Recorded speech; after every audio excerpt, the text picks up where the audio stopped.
kanker serviks. Jadi kanker serviks ini disebut juga dengan kanker leher rahim, di mana kanker serviks ini merupakan tumbuhnya sel-sel yang abnormal di leher rahimnya. Jadi jalan masuk antara jalan vaginanya itu, yaitu dinamakan serviks. Nah, di mana untuk faktor risiko dari kanker leher rahim ini dia berkaitan dengan perilaku seksual dari masing-masing individunya. Misalnya dia melakukan hubungan seksual di usia muda, yaitu kurang dari 18 tahun. Lalu dia sering melakukan gonta-ganti pasangan, misalnya gonta-ganti pasangan sebanyak 6 kali. Kemudian juga dia usia muda kurang dari 18 tahun. Lalu kemudian juga bisa disebabkan karena melakukan hubungan seksual dengan pria yang sering bergonta-ganti pasangan. Jadi hal itu dapat menimbulkan terjadinya kanker serviks.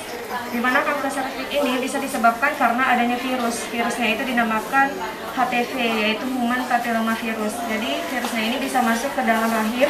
Nanti dia akan menimbulkan sel-sel yang abnormal sehingga tumbuh di rahim individu tersebut. Lalu untuk faktor risiko yang lain bisa karena merokok atau terpapar dari asap rokok. Lalu kemudian juga bisa karena adanya kurang menjaga hygiene.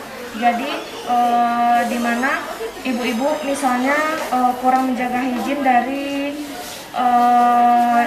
jalan lahirnya, yaitu dari vaginanya.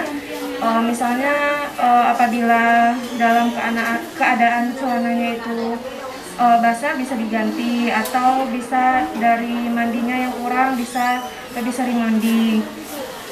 Nah, untuk gejalanya itu yang pertama bisa keputihan. Jadi ada keluarnya cairan keputihan dari jalan vagina. Kemudian bisa juga dengan nyeri panggul.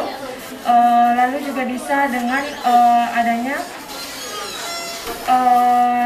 nyeri panggul. Kemudian bisa juga dengan adanya perdarahan pada jalan vaginanya.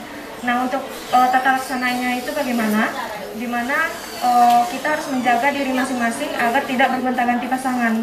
Jadi pasangan seksualnya itu cuma satu, di mana tidak melakukan hubungan seksual pada usia dini juga, yaitu kurang dari 20 tahun. Lalu untuk menjaga dari diagnosis dini, deteksi dini dari kanker leher rahim ini bisa dilakukan dengan berobat ke dokter, yaitu bisa dilakukan melakukan pemeriksaan pap smear atau melakukan check up ke dokter terlebih dahulu, apalagi sebelum menikah. Kemudian juga bisa apabila didapatkan tanda-tanda yang tadi seperti keputihan, nyeri panggul, apabila sudah dalam keadaan parah atau masih dini, ibu-ibu bisa langsung melakukan pengobatan ke dokter. Kemudian nanti akan dicek bagaimana pemeriksaan dari pap smear-nya, kemudian dari tes hasilnya itu bagaimana, apakah positif atau negatif, nanti akan ditindaklanjuti oleh dokter yang bersangkutan. Mungkin itu saja mengenai kanker leher rahim. Apabila ada yang kurang dimengerti boleh ditanyakan. Saya akhiri. Wassalamualaikum warahmatullahi wabarakatuh.